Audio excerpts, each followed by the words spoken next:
Welcome to your Healing Place podcast with Linda and Mindy.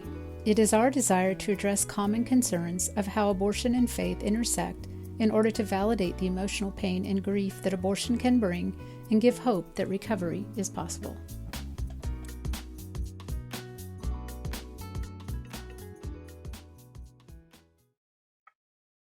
Welcome back to your Healing Place podcast. Today I have Sylvia Blakely from Arise Daughter with us, and we're going to talk about an interesting conversation about consequences and natural consequences and God's judgments, and how to kind of discern the difference. And if we can discern the difference all the time, we might not be able to, but we also want to bring into that God's mercy and grace, and so as it pertains to having an abortion. And one of the things is we have a clear contrast in our stories in how we responded to potential future pregnancies. For instance, I had an abortion. My first pregnancy was an abortion, ended in abortion. My second pregnancy ended in a birth, my daughter, and then the next two pregnancies ended in abortion. After that, then I got married, and we were never able to have children. We tried, and I had to struggle with that. I felt like I never blamed God. I never really felt like God was doing that to me, like that was his punishment on me. But I did feel like I it kind of pointed back to my sin and to my the thing, because I hadn't yet dealt with my abortions, and so it pointed back to me as like, oh, you're so broken, and kind of that condemnation, that personal judgment that I was putting on myself. Maybe it was spiritual from the enemy as well. Who knows? To keep me ineffective and not seek any further help. But we do suffer natural consequences. And in that vein, those 4 children were the only children I was allotted to have. I wasn't going to have any more children. But we don't know that, going into our life. We don't know how many children we are going to have. Some people have, a dozen or more children. I know that's not the commonplace anymore. But Sylvia, I want to just let you share a little bit, because your story is a little bit different, and I think it's something that while I struggled with that consequence, you didn't so much struggle with. And I don't know if having an abortion was the consequence for me not having children. Let me say that I don't know that, but that was just the natural cycle. I wasn't going to have any more than 4 children, and I made my choice for them. So when my husband and I got married, there wasn't a consequence there so much as it was just the reality of what I had to understand and learn to grapple with. And we do have to grapple with these choices. Abortion doesn't just affect us today, it affects us for the rest of our lives. Right. Yeah. Well, thank you, first of all, Mindy, for sharing your story, because I think one of the things I say all the time is that, all of our reproductive histories are very complicated. There is no one way that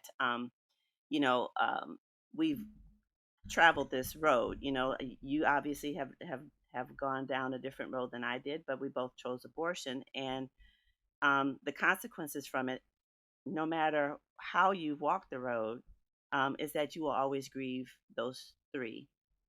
I will grieve my one. And so when we make that choice, there are going to be consequences that are going to lay on our heart, and a loving God will let you grieve. Because if we did not grieve, if we did not suffer the moral injury of our choices, then we would not know what we needed to repent from. We would not know what sin looked like, right? Exactly. So I feel as if God is, if nothing else, is allowing us to feel the grief so that we come back to him and say, Father, I'm sorry. But what does society say? Society said, well, first of all, it wasn't even a baby. No. So what do you have to grieve about? And so, when I chose abortion, in my head, it was not a child. It was a blob of tissues. And the lie that you get told at the clinic is, oh, yeah, honey, don't worry about it. When you're ready, you'll be able to have more children. So a lot of us sit in that space. And I know a lot of the young women listening to that probably was told, you were told that. And some women do go on to have additional children. And then some go on to have abortions after they have children. So again, this is very complicated, and not everybody's walk is the same. Just so happens in my life, I was able to get pregnant one additional time about 12 years after my abortion. I was in a loving relationship at the time. I just finished graduate school. I had the capacity, the moxie. I'm going to be a mom now, right? No, the baby did not develop in the sac, and so I just had an empty sac. And it was devastating to find out that, no matter what the doctor did, they couldn't find a heartbeat because there was Mm, no baby there. mm, And so I still had to have a procedure to remove, you know, the, you know, the sac and the extra tissue that was in my uterus. And then I developed complications after that. And then we were never able to get pregnant again. Now, whether that had to do anything with anything, I don't know. But I do know that God is the one that opens and closes wombs. yeah. It, And I think we take that very, very lightly because we think it's up to us. yeah. And I know, again, when I heard the lie that, or the story, again, it's not a lie for everybody, but oh, yeah, don't worry about it, honey, you'll be able to have more children. Not recognizing that he was the one sovereign over my pregnancies. Yes. He's the one sovereign over them. So for me to take that position that he deserved to decide what pregnancy was wanted, what pregnancy wasn't, um, natural consequences or his consequences, I live with them because now I recognize his sovereignty where I didn't before. And so in both of our cases, neither of us blamed God. Neither of us looked to God and said, this is somehow God's judgment on me. Like I didn't ever consider that God was judging me. I just considered my actions were potentially causing where I'm at today, or where I was at that moment when we couldn't have children. And I was learning that over the course of years, and no baby was coming. You didn't have that either. You never really took that back to God. I just know that women come, and anyone who's listening, there are a lot of women who believe that because they had an abortion, they may never have to have kids. That's sometimes one of the questions that we get asked a lot actually on the intake call is, will I be able to have kids again? We can't answer that question because we don't know, because it's, as you mentioned, it's not up to us whether we have children, really, or the quantity of children that we have, let me say, or the amount of pregnancies that we're going to have. That's really determined by the Lord. I know some women who have an abortion and then they went on to have 7 children, and they have a multitude now of grandchildren. You know, that's not my story. That's not your story. We just don't know what the story is, but there are always consequences for our actions, not necessarily doled out by the Lord, but there are things that are going to happen. And abortion is one of those things. It's not just something that happens in your present. It's something that will affect the rest of your life. Because as I like to say anyways, that abortion takes the baby from our arms, but never from our heart. Yeah. Yeah.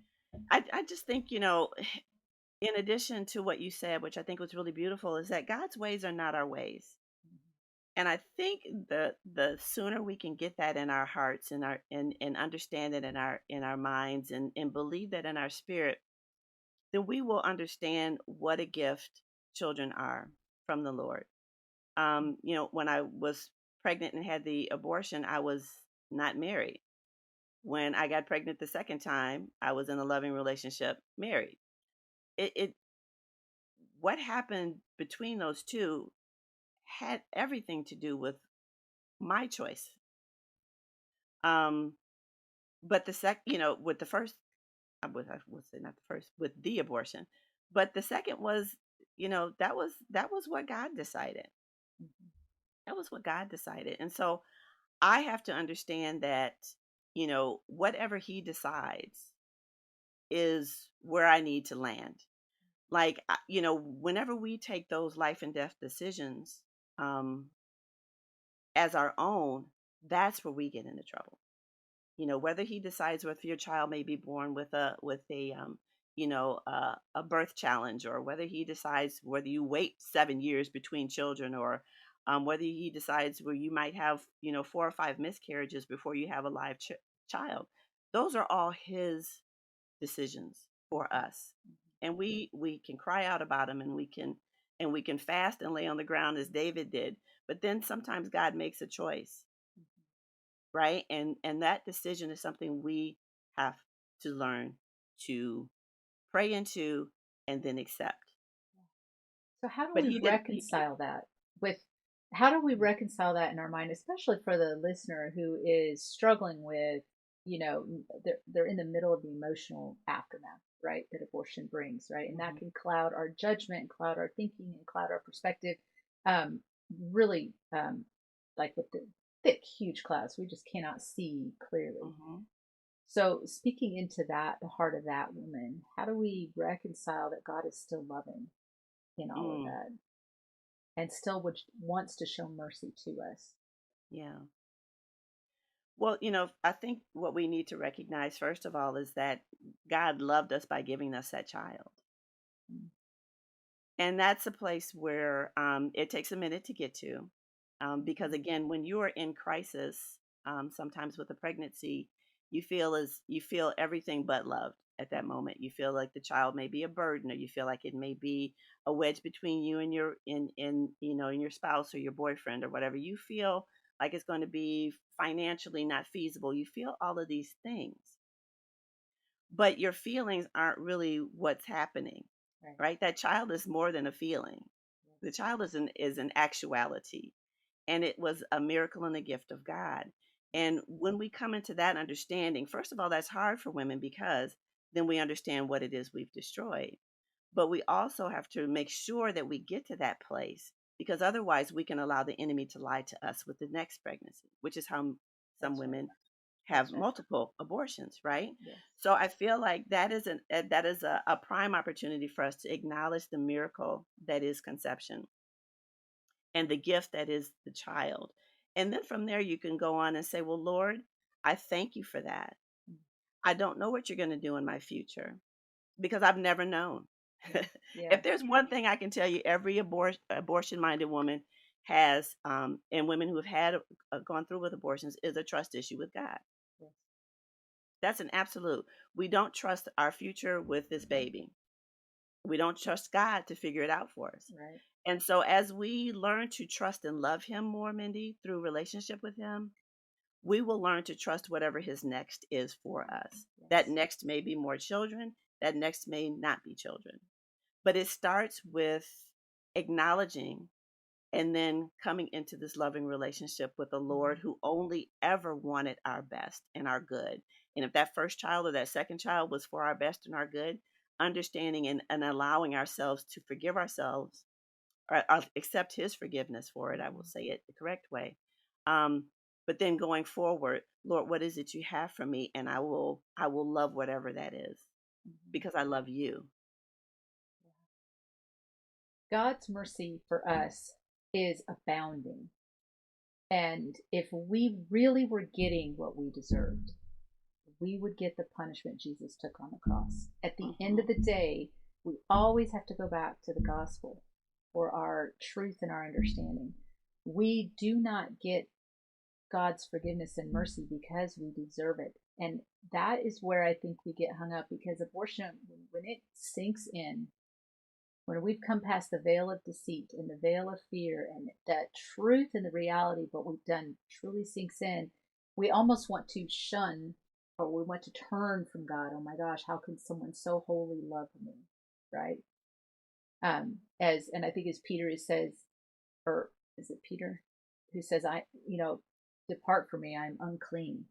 And the reality is that's our starting point right there with God. Hmm. When we can finally come to that conclusion that yes, I am unclean, but you as a holy God want me anyway. You Hmm. took what I deserve.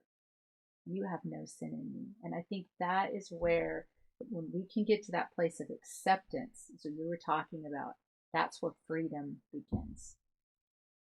Yeah. Thank you for listening. This podcast was inspired by the many conversations had through the years with women struggling from the emotional pain associated with abortion. Thank you for allowing us into your healing journey. Subscribe on major platforms where podcasts can be heard. Learn more about virtual abortion recovery healing at www.anevenplace.com. The link is in the show notes.